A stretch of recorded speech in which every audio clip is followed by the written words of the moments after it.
Assalamualaikum warahmatullahi wabarakatuh. Perkenalkan, nama saya Intan Fatmawati dari kelas 10 MIPA 1. Di sini saya akan menjelaskan tentang dakwah Rasulullah SAW di Madinah, atau disebut juga dengan Perjanjian Hudaybiyah. Rasulullah SAW dan kaum muslimin sudah merindukan untuk menunaikan ibadah haji pada tahun 6 Hijriah. Rasulullah dan kaum muslimin berangkat ke Mekah berjumlah 1.000 orang untuk menghilangkan praduga jelek dari kaum kafir Quraisy. Umat Islam berpakaian ihram dan menuntun ternak untuk disembelih pada hari tasyrik di Mina.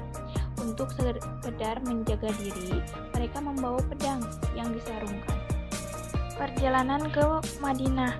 Ketika sampai di suatu tempat yang bernama Hudaybiyah, Rasulullah SAW berhenti. Beliau mengutus Utsman bin Affan untuk menjelaskan kepada kaum kafir Quraisy tujuan kaum muslimin ke Mekah, yaitu untuk beribadah haji dan menengok saudara-saudaranya. Namun, Utsman ditahan kaum kafir Quraisy dan terdengar berita bahwa beliau dibunuh. Ternyata berita tersebut tidak benar. Utsman telah datang dan berhasil memberi penjelasan kepada kaum kafir Quraisy. Tidak lama kemudian, utusan kaum kafir Quraisy bernama Suhail bin Amr datang. Dalam pertemuan itu, disepakati perjanjian antara kaum kafir Quraisy dan kaum muslimin. Perjanjian ini disebut Perjanjian Hudaybiyah. Adapun isinya sebagai berikut. A. Umat Islam tidak boleh menjalankan ibadah umroh tahun ini. Tahun depan baru diperbolehkan dan tidak boleh berada di Mekah lebih dari 3 hari. B. Keduanya tidak saling menyerang selama 10 tahun. C.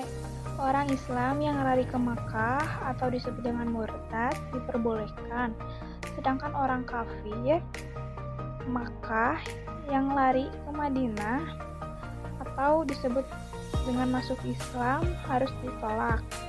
Suku Arab yang lain bebas memilih bergabung dengan Rasulullah ke Madinah atau mengikuti kafir Quraisy ke Makkah.